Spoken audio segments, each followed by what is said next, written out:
श्री काफुल जी महाराज जी गुरु जी को पहले भगवान की स्वभाव के बारे में बताया कि भगवान का कितना सहज कितना सरल स्वभाव है। फिर भगवान के प्रभाव के बारे में बताया कि सृष्टि का सारा कार्य भगवान स्वयं करते हैं।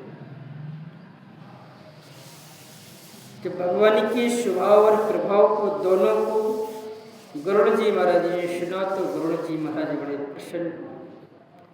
फुन भुफुंड के बचन सुहाए, हर्षित खगपते पंखे फुलाए। काग जी महाराज के वचनों को श्रवण करके गरुड़ जी महाराज बहुत प्रसन्न हुए और उनकी प्रसन्नता कैसे दिखाई दे रही है। जब पक्षी प्रसन्न होते हैं तो अपने पंखों को फैलाते हैं। जैसे पशु प्रसन्न होता है तो अपनी पूंछ को लहराता है, पूंछ को उठाता है। इसी तरह से पक्षी प्रसन्न होते हैं तो वो अपने पंखों को फैलाते हैं। गरुड़ जी महाराज ने काफिल जी की बात तो सुनकर अपनी प्रसन्नता व्यक्त करते हुए पंखों को फैलाया। और प्रसन्नता में मुद्रा कैसी है?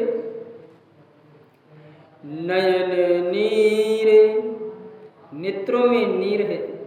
मन अति हर्षान, मन में अत्यंत हर्ष प्रसन्नता है।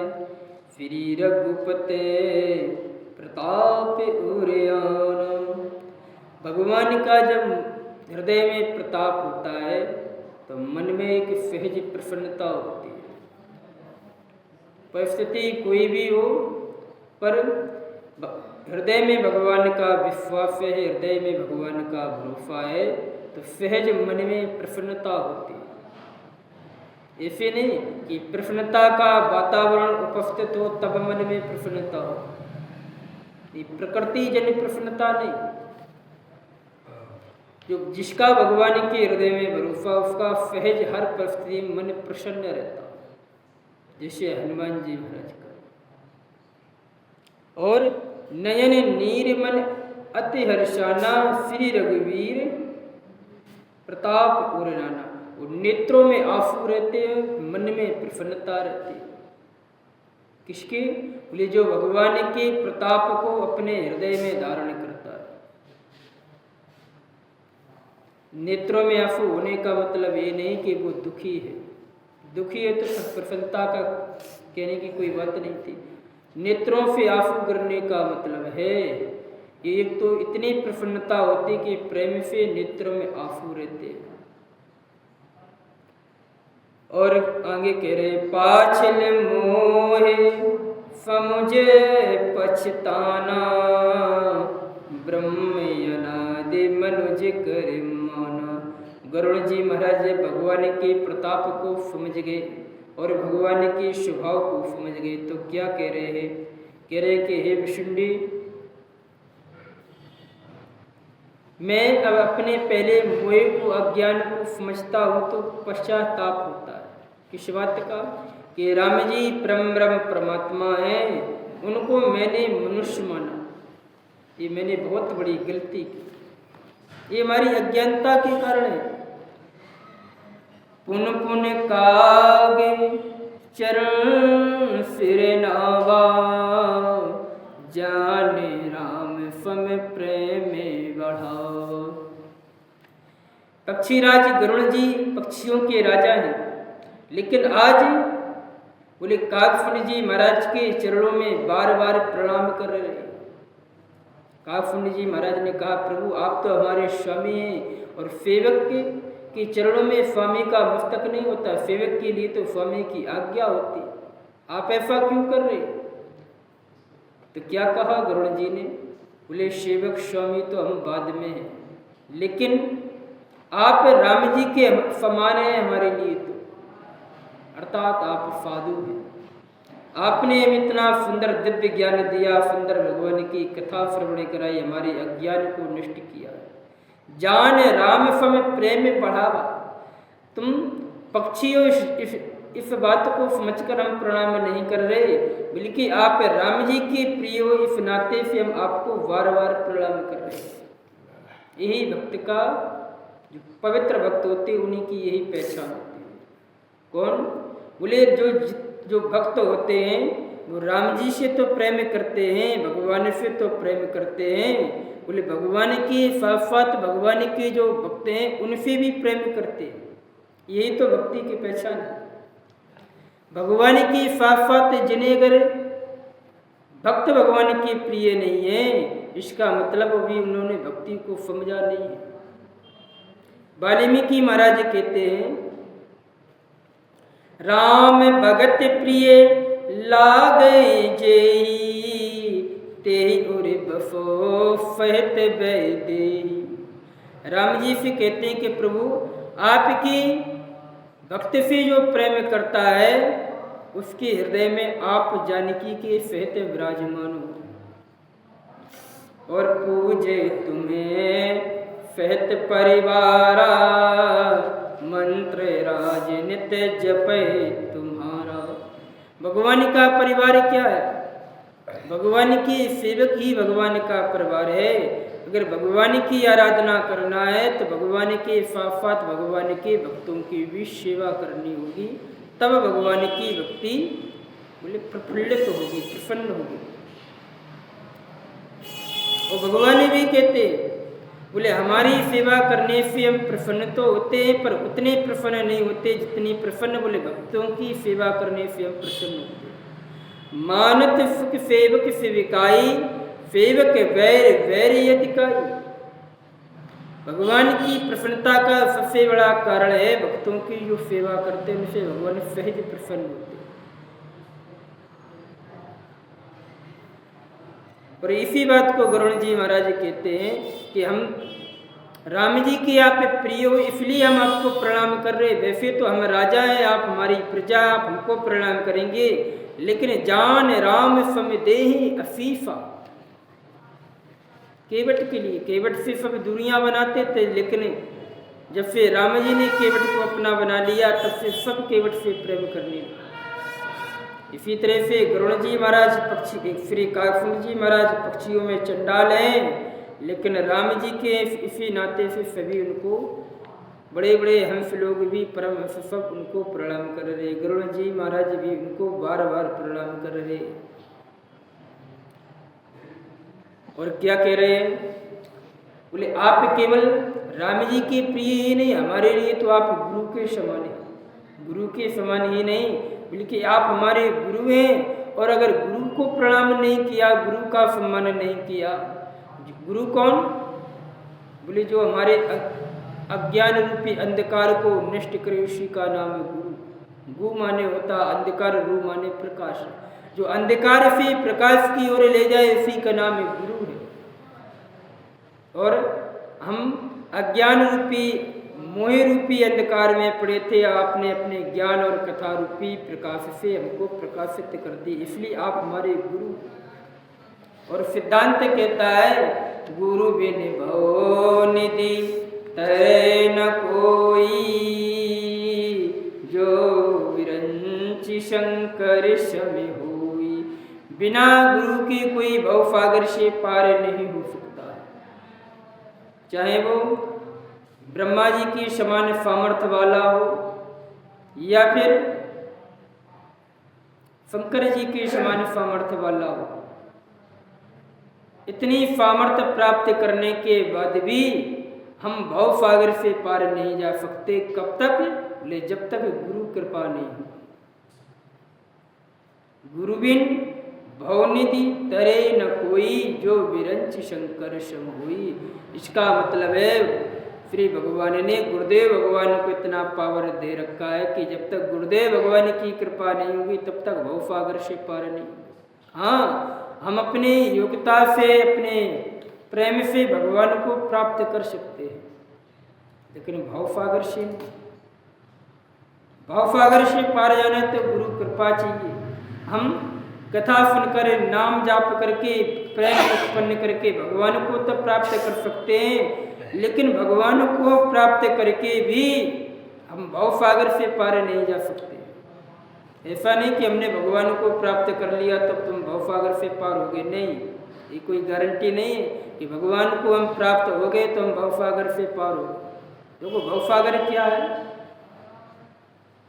भवसागर है कि जो नाना प्रकार की जो विकार है, जिसने हमारे मन को गुलाम बना रखा है, नाना प्रकार की जो भोग पदार्थ है जिसने हमारी जिह्वा को गुलाम बना रखा है, नाना प्रकार के जो दृश्य हैं उन दृश्यों ने हमारे नेत्रों को गुलाम बना रखा है, नाना प्रकार की जो कर्म हैं उन्होंने हमारे हाथों को गुलाम बना रखा है, सारी इंद्रियों ने मिलकर मन को गुलाम बना रखा है।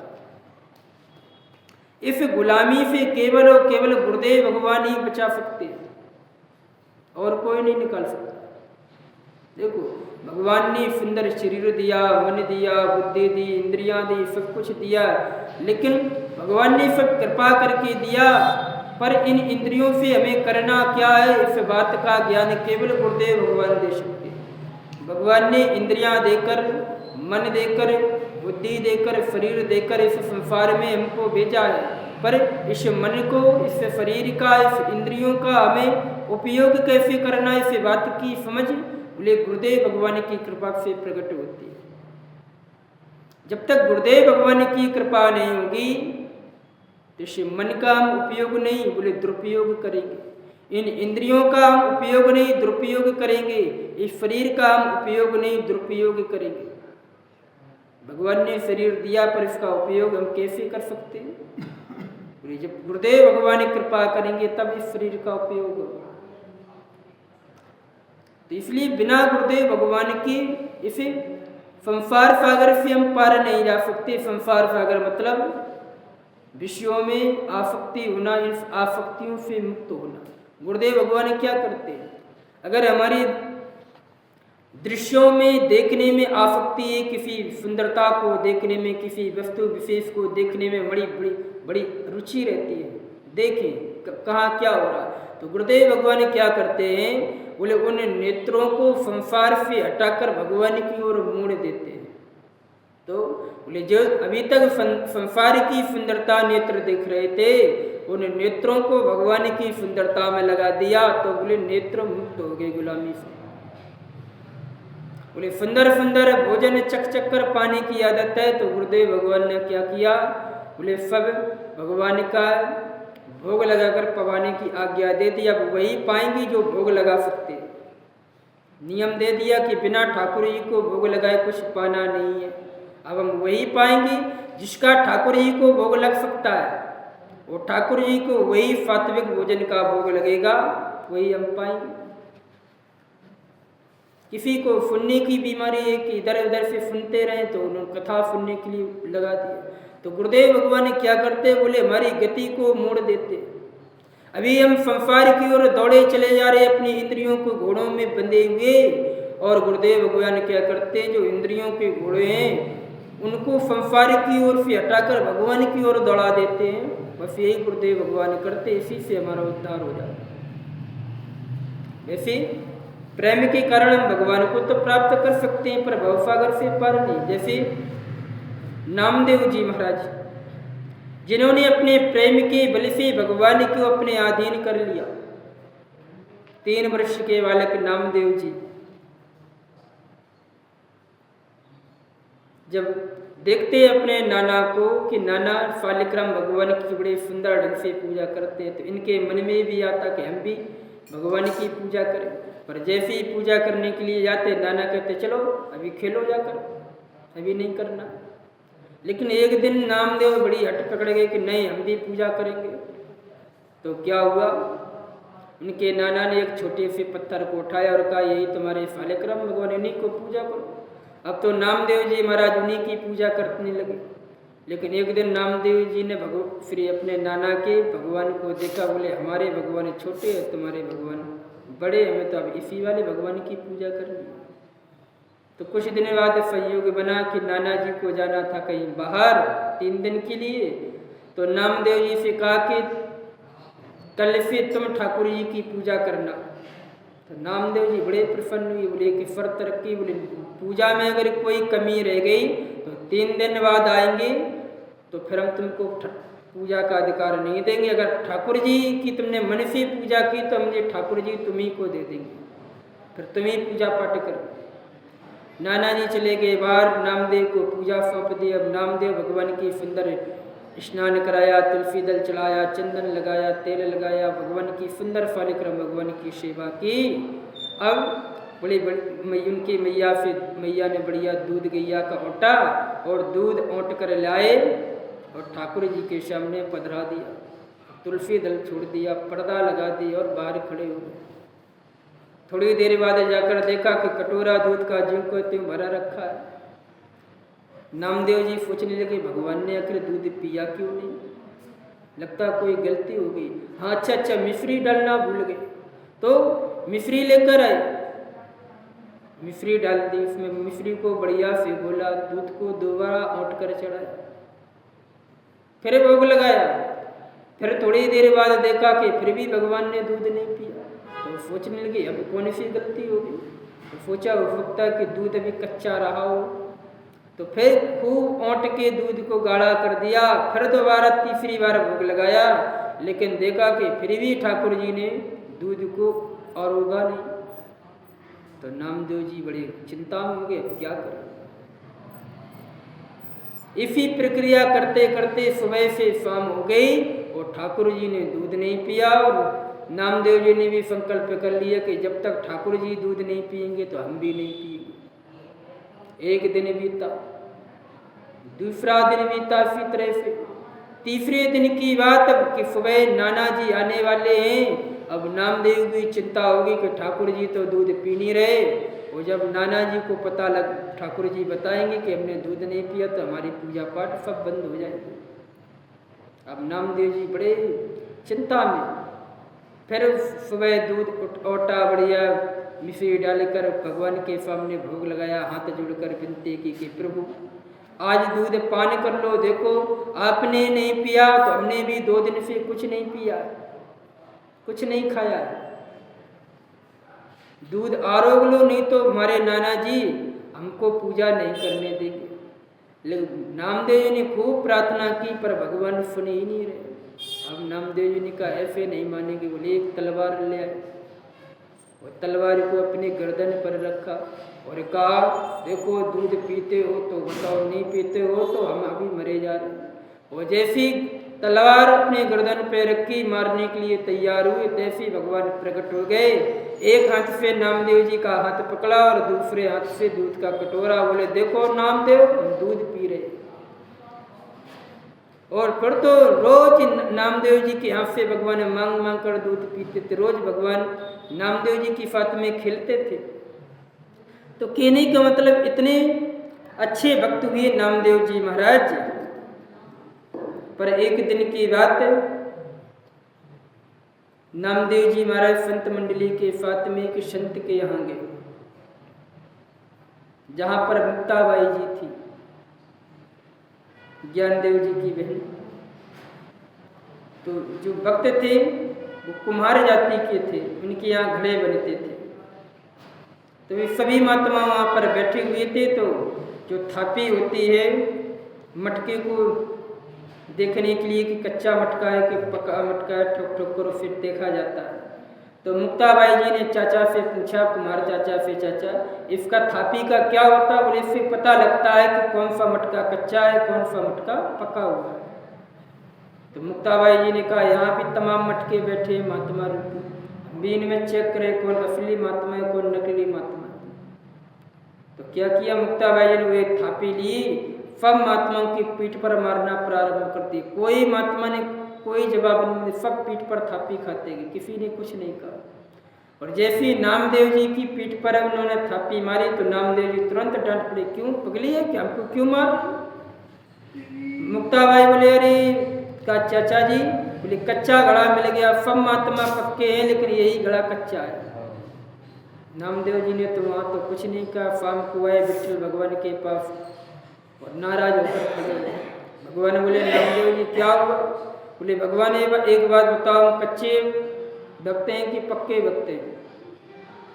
अभी कच्चे भक्त हैं कि पक्के भक्त हैं। भगवान बोले क्यों क्या हुआ। बोले हम वहाँ गए थे, मुक्ताबाई जी ने कह दिया समाज के बीच में, अभी तुम कच्चे भगत हो। अभी हम कच्चे हैं क्या? भगवान बोले वो तो कच्चे हैं। बोले आप भी हमको मिल गए, आपके साथ हम खेलते हैं, फिर भी हम कच्चे कैसे? अगर कच्ची है तो आप हमको पक्का कर दो। भगवान ने कहा नहीं नहीं, पक्का हम नहीं करते। अगर हम पक्का करना जानते होते तो तुम्हें पहले ही पक्के कर देते। तो पक्का कौन करता? बोले पक्का गुरुदेव भगवान करते। जब तक गुरु कृपा नहीं होगी तब तक ये तुमको क्रोध हुआ है ये नष्ट होने वाला नहीं। तुम्हारा अपमान हुआ तो तुम भड़क पड़े। ये माया है, ये विकार है, ये बिना गुरु कृपा के दूर नहीं होते। भगवान मिलने के बाद भी तो भगवान ने कहा पहले गुरुदेव भगवान का वर्ण करो, उन्हीं की कृपा से तुम्हारा संसार नष्ट होगा। तो कहने का मतलब है अगर भगवान भी प्राप्त हो जाएं लेकिन फिर भी हम भाव सागर से पार माने नहीं जाएंगे। कब तक? बोले जब तक गुरुदेव भगवान की कृपा न हो। गुरु भी नहीं भवनिधि तरे न कोई, जो विरंच शंकर शम हुई। हम अपने सामर्थ्य से बहुत कुछ कर सकते हैं पर भव सागर से पार नहीं जा सकते। वही बात को वरुण जी महाराज कह रहे कि हम भगवान के पास भी रहे, भगवान के पास रहते हुए भी माया ने हमको पटक लिया। क्यों? क्योंकि हमारे पास कोई गुरु नहीं था। लेकिन आज आप हमें गुरु रूप में मिल गए, इसलिए मैं आपको बार बार प्रणाम कर रहा हूँ। संशय फर पे गिरशो मोए ताता, दुखत लहर कुतर्क बहु ब्राता। हमें सर्प ने जसा था। देखो वैसे गरुण जी का स्वरूप ही है, जिसको अगर सर्प बंधन कर दे तो सर्प को ये खाने वाले हैं गरुण जी। जो सर्प को खाने वाले गरुण जी हैं उनको भी सर्प डस सकता है। कौन सा? बोले संशय रूपी सर्प। देखो गरुण जी कोई साधारण तो है नहीं, भगवान की वाहन है, भगत शिरोमणि, भक्तों में शिरोमणि है। गरुण महाज्ञानी गुण राशि है, सेवक अति निकट निवासी। भगवान के निकट रहने वाले और बोले महाज्ञानी है और भक्त हैं। इतनी उपाधियां होने के बाद भी इनको संशय रूपी सर्प ने डस लिया।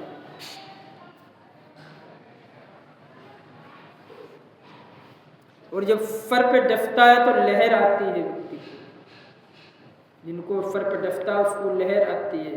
तो जो संशय रूपी सर्प होता है जब वो काटता है तो बोले जब कुतर्क उत्पन्न होते हैं। अगर कोई बहुत कुतर्क करने वाला मिल जाए तो समझ लेना चाहिए इसको संशय रूपी बीमारी लगी हुई है। संशयशील आदमी होता है तभी कुतर्क करता है। देखो तर्क तो शास्त्र का नाम है, तर्क करना चाहिए। तर्क से ही निर्णय होते हैं। अगर तर्क नहीं करेंगे तो निर्णय कैसे होंगे? तर्क करना चाहिए लेकिन कुतर्क नहीं करना चाहिए।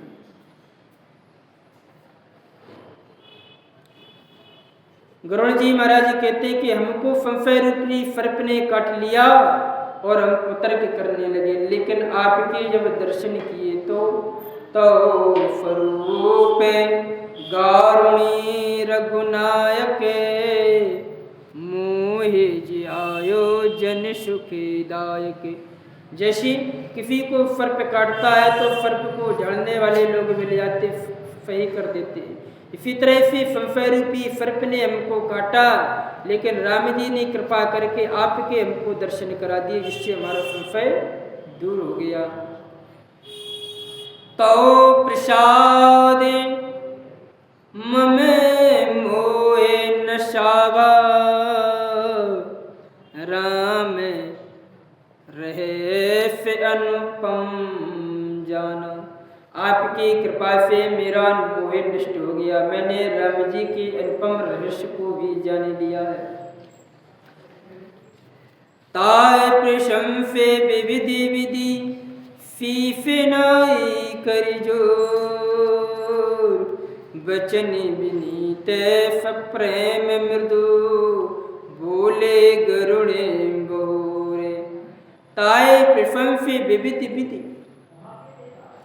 श्री गरुड़ जी महाराज जी काफुल जी की भांति भांति से प्रशंसा कर रहे, कभी गुरु के रूप में मानकर प्रशंसा कर रहे, कभी राम जी की रूप में प्रेमी मानकर, कभी राम जी की समान मानकर तरह तरह से उपमा देकर काफुल जी महाराज को सम्मान दे रहे। ताए प्रशंसे विविधि विधि फीसे नाए करि जोर। बार बार प्रशंसा करने के बाद